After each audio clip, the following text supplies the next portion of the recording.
بسم الله الرحمن الرحيم والتين والزيتون وطور سينين وهذا البلد الأمين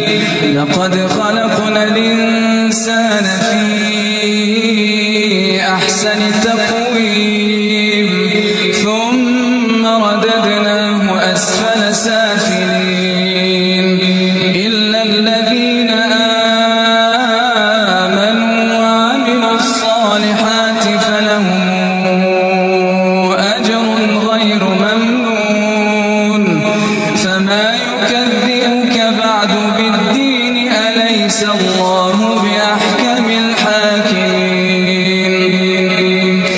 بسم الله الرحمن الرحيم اقرأ باسم ربك الذي خلق خلق الإنسان من علق اقرأ وربك الأكرم الذي علم بالقلم علم الإنسان ما لم يعلم